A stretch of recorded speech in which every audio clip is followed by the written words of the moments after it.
세상을 살아가면서 아이들이 있는 것이 얼마나 행복한가, 부모님을 내가 섬길 수 있는 것이 얼마나 귀하고 보배로운가 하는 것을 우리가 생각하게 됩니다.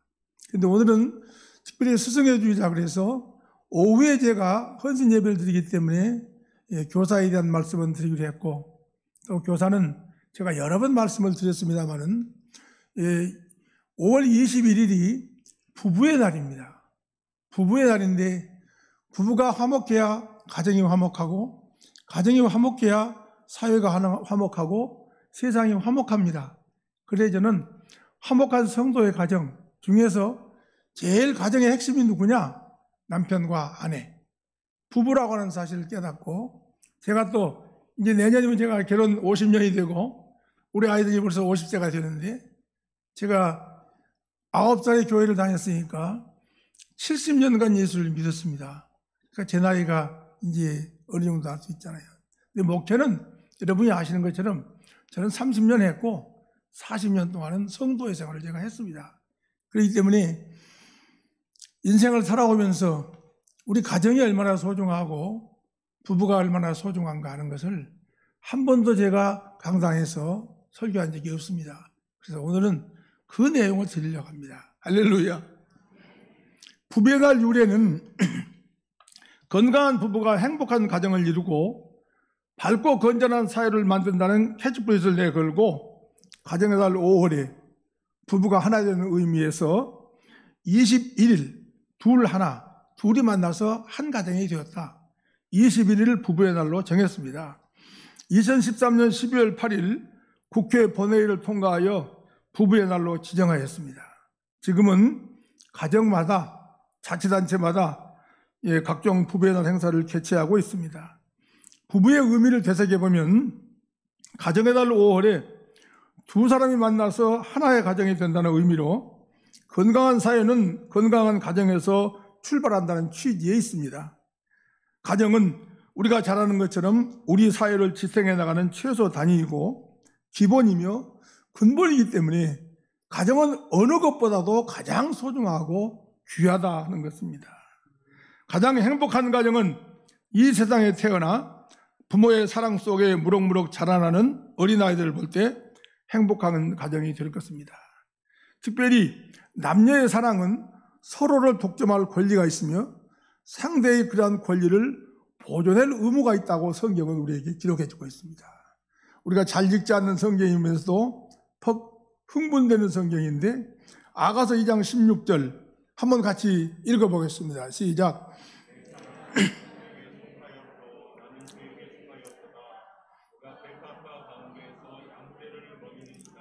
그렇습니다. 사랑이라고 하는 것은 내가 그에 속하였고 나는 그에게 속하였습니다. 그러니까 너 따로 아니고 나 따로가 아니라 하나라고 하는 것이죠. 그런데 그 뒤에 보면 그가 백합화 가운데서 양떼를 먹이는구나. 향기 나는 아름다운 꽃 백합화가 있는, 아내가 있는 곳에서 나는 왕으로서, 가장으로서 양떼를 먹이는 자다 하는 것입니다.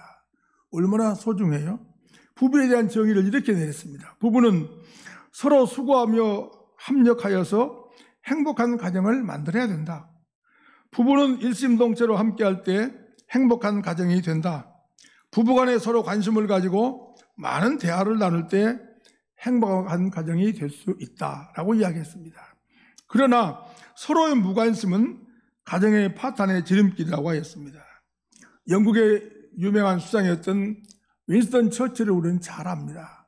그분은 전쟁에도 기여했고 아주 훌륭한 수상인데, 어느 날 기자들과 함께 회견을 갖게 되었습니다. 그랬을 때 기자 가운데 한 사람이 불쑥 그에게, 수상에게 질문을 던졌습니다. 수상님, 만일 수상께서 다시 태어난다 할지라도 이 어렵고 골치 아픈 정치인을 다시 하시겠습니까? 라고 물었습니다. 그런데 뜻밖에도 처칠 수상은 이렇게 답을 합니다. 만일 내가 다시 태어난다 할지라도 한 가지 사실만큼은 분명하다. 그러면서 아가서 2장 10절 말씀을 인용해서 이렇게 이야기합니다. 한번 읽어볼까요? 읽습니다. 나의 사랑은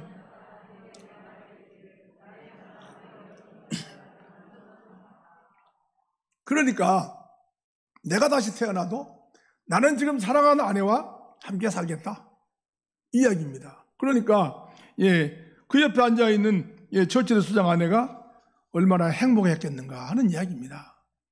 자, 사랑하는 성도 여러분, 이처럼 하나님이 짝지어 주신 아내와 남편을 사랑하고 또 사랑받으며 살아간다고 하는 것은 참으로 행복한 일이 아닐 수 없다고 하는 것입니다. 하나님이 태초에 사람을 창조하였을 때 원리를 한번 생각해 보십시다. 아담을 흙으로 만들었습니다. 흙에다가 생명을 넣어 생각하고 말하고 웃고 울 수 있는 그런 걸 허락해 주셨습니다. 그런데 먼저 아담을 만들어 놓고 하나님이 후회하신 것은 아니지만 아하, 혼자 있으니까 독처하는 것이, 혼자 기거하고 있는 것이 좋지 않아. 그 다음에 사람을 만들었는데 우리가 잘 아는 것처럼 여자 하와를 만들어 그와 짝지어 가정을 이루게 하였다라고 쓰고 있습니다. 그러니까 하나님께서 제일 먼저 인간 중에서 창조해가지고 만드신 것은 가정이라고 하는 것입니다. 그리고 가정으로 말미암아 창대하고 번성케 하는 축복을 누리라, 이렇게 성경은 지시하고 있습니다. 그렇습니다, 여러분. 두 사람의 행복을 위해서 하나님은 전능하시기 때문에 얼마든지 남자도 만들 수 있었고 여자도 만들 수 있었습니다. 그러나 아담과 하와 그 두 사람을 짝지어서 부부되게 하셨다 하는 것이죠. 왜 그렇게 했을까요? 남자는 자기 아내만을 사랑하고 여자는 자기 남편만을 사랑하라고 하는 것입니다. 그래서 짝지어 부부가 되게 하시고 창대하고 번성케 하는 자녀의 축복을 주시고 나라와 민족을 허락해 주셨다는 것입니다. 사랑하는 성도인 여러분, 그것이 바로 부부의 행복을 위하는 길이요 가정의 천국을 이루는 길이기 때문입니다. 하나님께서 우리에게 10가지 10계명을 주셨습니다. 그런데 부부에게는 한 계명을 딱 주셨는데 그 계명은 7계명입니다. 7계명 여러분 무슨 말인지 잘 모르실지 몰라도 남편은 아내만을, 아내는 남편만을 사랑하라 하는 겁니다. 무슨 말씀이에요? 절대로 간음하지 말고 옆으로 눈 돌리지 말고 서로 신뢰하고 사랑하라 하는 것입니다. 그게 하나의 명령입니다, 여러분. 그것이 행복이라고 하는 것입니다. 오늘 예수님의 말씀을 통해서 하나님이 짝지어준 아내와 남편을 사랑하며 살아가는 우리 가정이 얼마나 행복한 부부인가를 다시 한번 나 자신을 점검해보고 깨닫는 그런 귀하고 복된 시간이 되었으면 고맙겠습니다. 할렐루야. 그러면 정말로 우리는 행복한 가정이 되기 위해서는 무엇이 제일 중요하다고 생각하는가 하는 것입니다. 그것은 바로 가정이 성공하고 잘되고 번영하는 가장 중요한 일은 하나님을 만나고 하나님을 섬기는 일이다. 그러니까 여러분들 성공했죠? 벌써 가정에 성공하신 거예요. 왜요?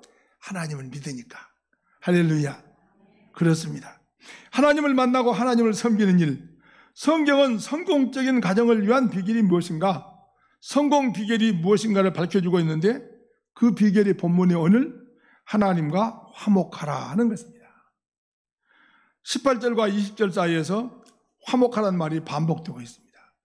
화목이라는 말은 성경 원어로 헬라어로 카라소란 말인데 이 카라소는 그러니까 화목이라는 하나님과 잘못된 관계를 바꾸고 회복하는 것을 의미한다.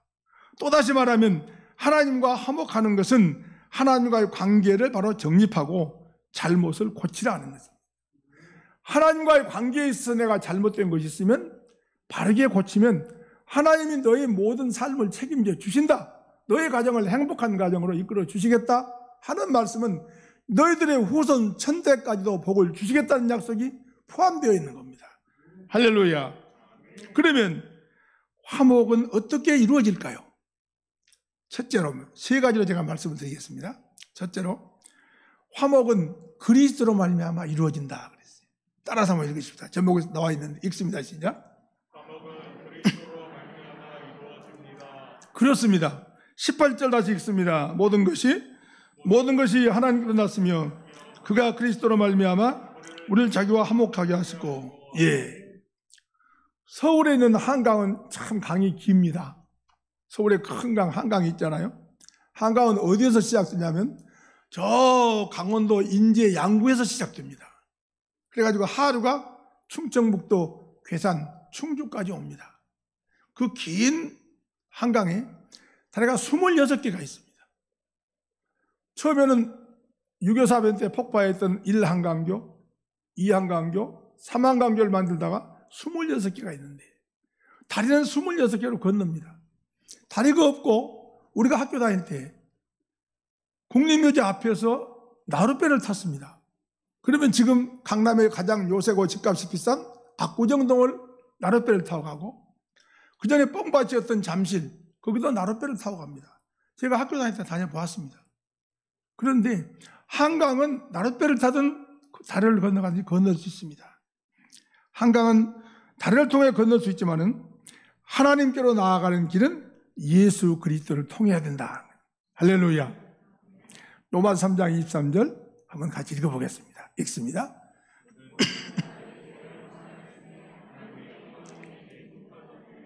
하나님이 창조한 우리는 죄가 없었지만 그동안에 살다 보니까 죄를 많이 지어서 죄악 때문에 하나님께로 가는 길이 막힌 겁니다.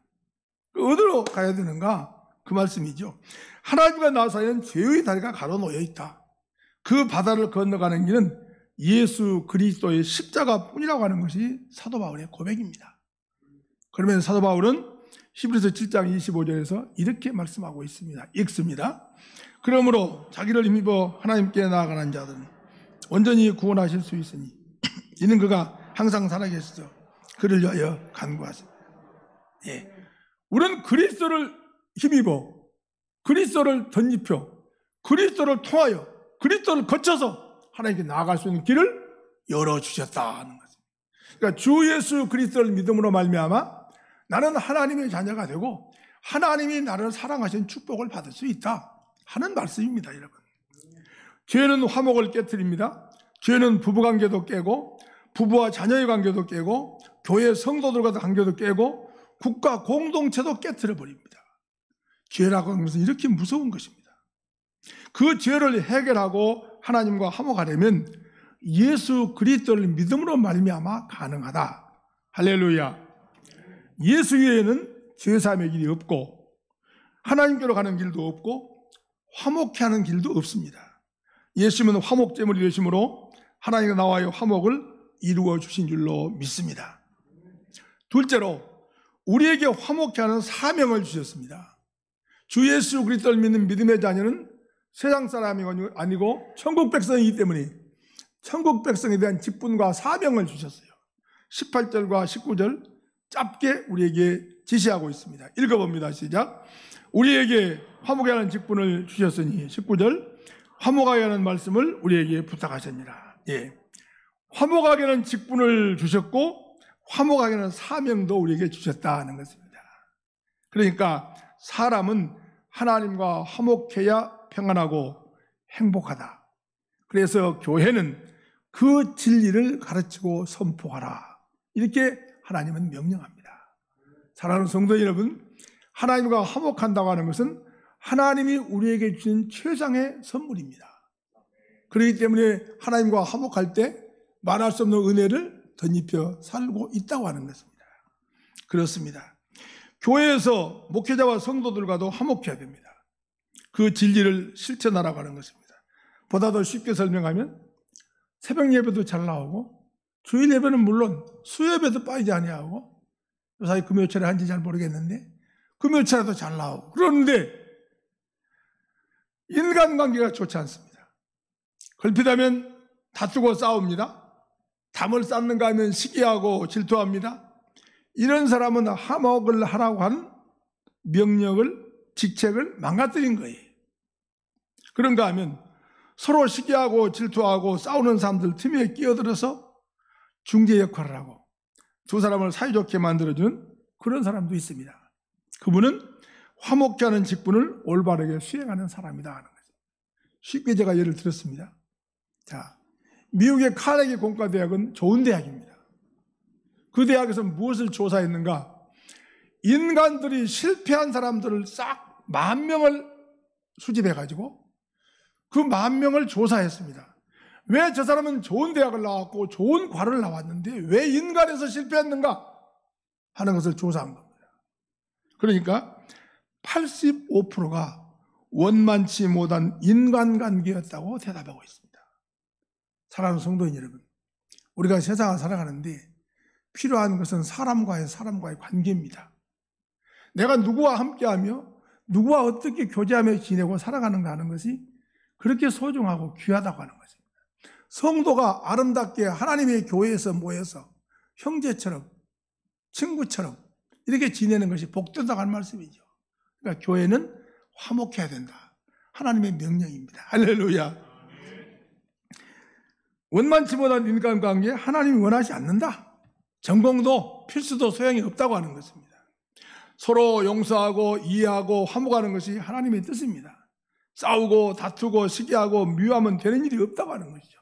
인생을 실패한다고 하는 것입니다. 그러므로 인간관계, 하나님의 관계가 이렇게 소중함을 믿는 저와 여러분 되시길 주의 이름으로 축복합니다. 마지막이면서 결론입니다. 셋째로 읽습니다. 시작.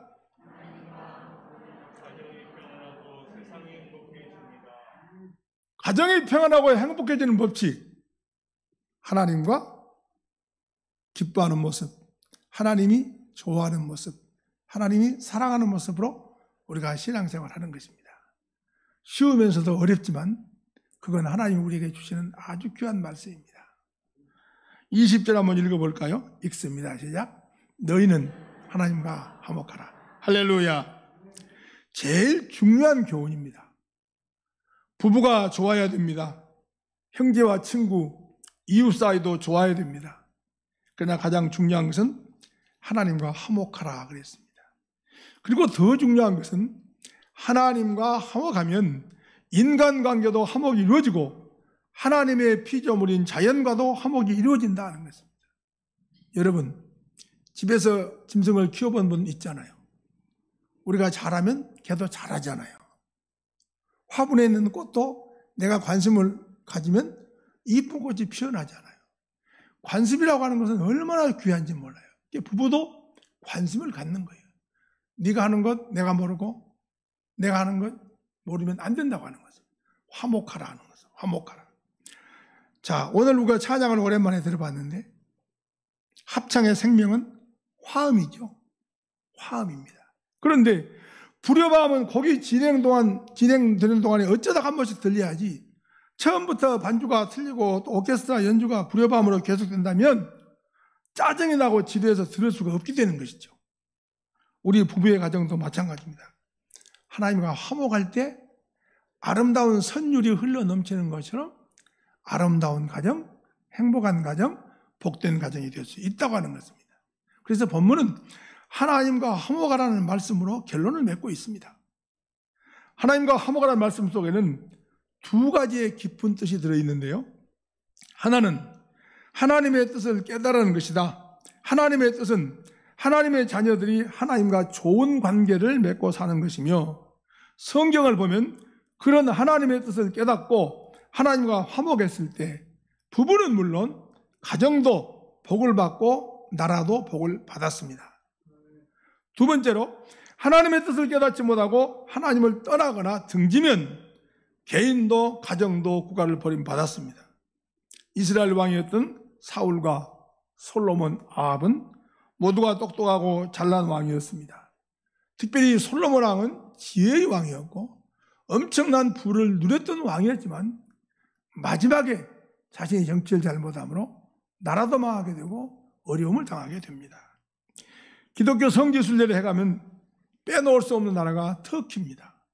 그리스, 터키, 이스라엘인데 터키는 바울 사도가 방방곡곡을 다니며 복음을 전했던 곳입니다. 그리고 우리가 요한계시록을 열면 소아시아 7교 교회가 나오는데 소아시아 7교 교회가 우리 교회의 모범입니다. 그 교회가 있는 나라가 터키입니다. 그런데 기독교 문명과 유정이 세계에서 가장 많은 나라가 터키인데 터키가 회교 국가로 바꿔졌습니다. 교회가 5천여 개였는데 그 교회가 모두가 다 회교 사원이 되어버렸습니다. 그 뒤에 터키가 어떻게 되었습니까? 터키 나라는 가난한 나라, 국가 발전이 더딘 나라, 낙후된 채로 살아가고 있습니다. 러시아 정교회 있을 땐 러시아가 아주 소비에트 연방으로 세계를 거의 주름잡다 했습니다. 그러나 그 나라는 지금 쭈그러들고 말았습니다. 많은 나라들이 분리해 나가 버렸습니다. 자, 그럼 우리나라는 유교, 불교, 샤머니즘이 얼마나 두터웠던 나라입니까? 아마 연세가 좀 드신 분들이라든가 직접 또 해보셨을 거고 아니면 할머니나 어머니가 해보셨을 텐데 장독대에다가 물을 넣고 소원을 빌었을 때가 우리나라가 얼마나 오래됐습니까? 기억 안 나세요? 안 하신 것처럼 얌전하게? 우리 할머니들 다 그랬잖아요. 그랬습니다. 그런데 130년 전에 이 땅에 복음이 들어왔고 그 복음이 씨앗이 땅에 떨어져서 자라고 자란 1200만이 넘는 기독교를 자랑하는 국가가 되었습니다. 여러분. 세계 역사를 보시면 하나님과 등진 나라, 기독교를 박제한 나라치고 선진 국가나 잘 사는 나라가 없습니다. 오늘 혹시라도 집에 가서 지구본이 있으면 한번 빙 둘러보십시오. 잘 산다고 하는 내 머리에 기억되는 모든 나라들이 기독교 국가인지 하나님과 불화하고 살아가고 있는 나라인지 한번 점검해 보시기를 바랍니다. 사랑하는 성도 여러분, 부부의 날 21일, 부부의 날을 맞아서 남편과 아내가 서로 사랑하고 자녀들과 함께 화목하기를 원하시는 하나님의 뜻을 깨닫고 그 뜻을 선포하며 행복하고 복을 받는 가정 되시기를 축복합니다. 또한 하나님과 화목하라고 하는 것은 죄를 멀리하라는 뜻이 있습니다. 죄는 하나님과 나와의 화목을 파괴합니다. 죄가 에덴 동산에 들어와서 에덴 동산을 파괴하였고 죄가 아담과 하와의 가정에 들어와서 아담과 하와의 가정을 파괴했습니다. 오늘날 죄는 하나님과 나와의 관계를 파괴하고 국가와 교회와 가정을 파괴해버립니다. 그래서 죄를 멀리하고 막아 물리쳐야 하는 것이 우리 성도의 생활의 모습이다 하는 것입니다. 하나님과 화목하면 내 심령이 평안해진 줄로 믿습니다. 내 심령이 평안해지면 주님과 가까워집니다. 주님과 가까워지면 나가 간구하는 소원의 기도가 응답됩니다. 할렐루야. 이렇게 내 심령이 평안해야 돼요. 내 삶이 행복해져야 돼요.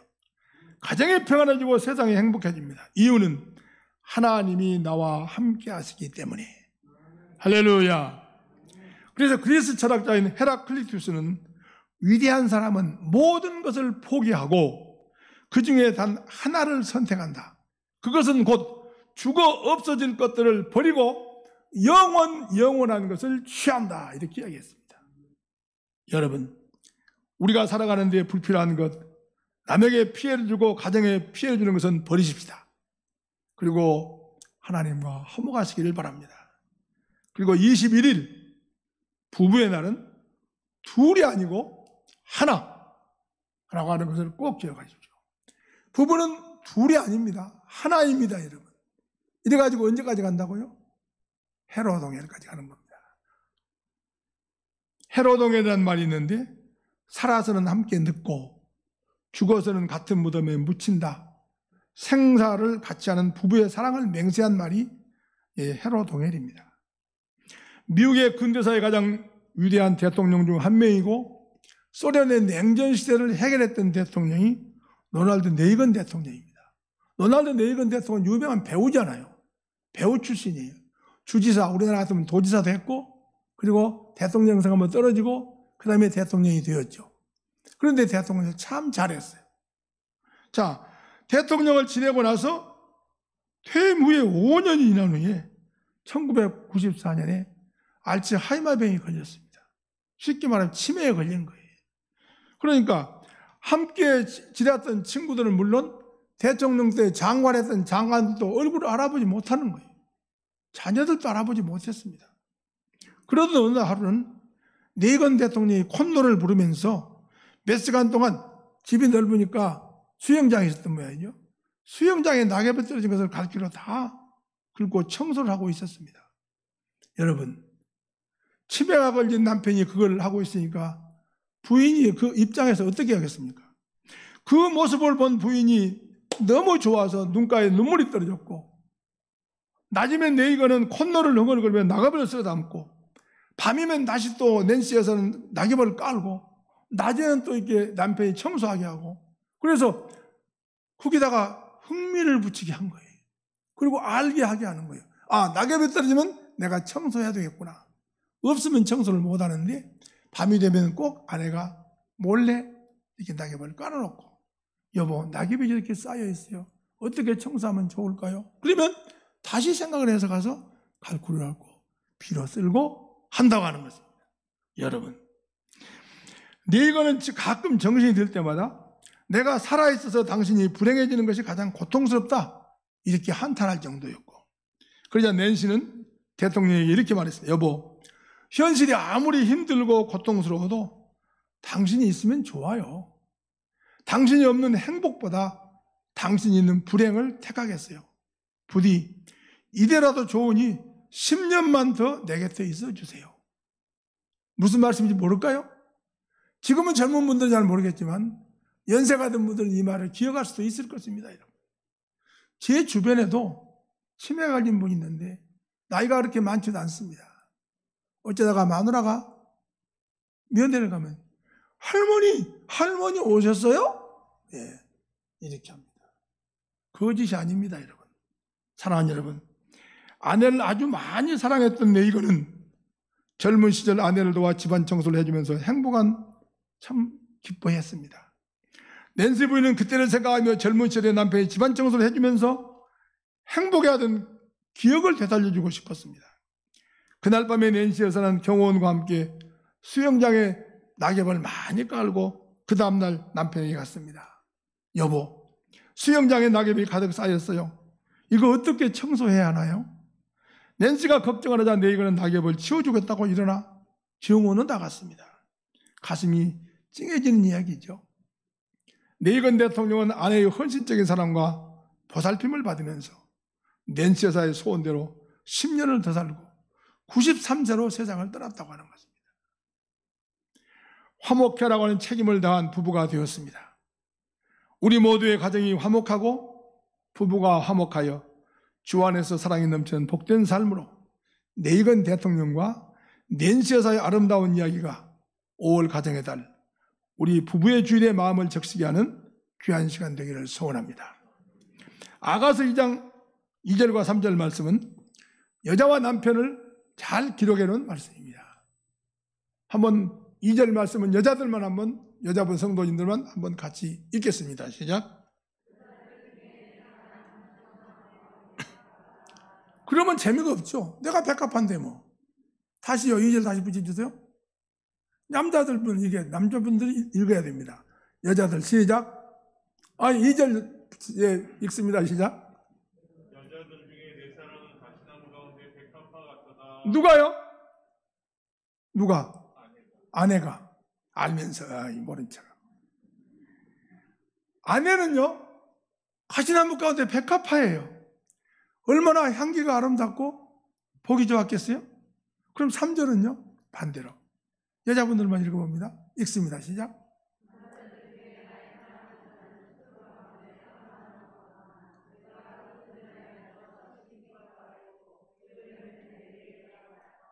쓸모없는 숲풀 가운데 아주 참 고운 사과를, 맛있는 사과를 열리는 남자. 좋잖아요. 얼마나 아름답게 성경이 표현했어요. 그렇습니다, 여러분. 사랑하는 성도 여러분, 하나님이 짝지어 주신 아내와 남편을 더욱더 사랑하고 가족 간이 더욱더 견고해지는 그런 귀한 기회가 되기를 주의 이름으로 축복합니다. 정말로 늘 365일 사랑하는 내 아내는 가시나무 밭에 있는 백합화 같고 내 남편은 숲풀 가운데서도 아주 건강하고 든든하게 맛있는 사과를 열려서 나한테 먹게 해주는 아름다운 남편, 복된 남편인 것을 기억하십시다. 우리 김주선 집사님 제일 좋아하시는데 다 좋아하시길 바라고 잊지 마시길 바랍니다.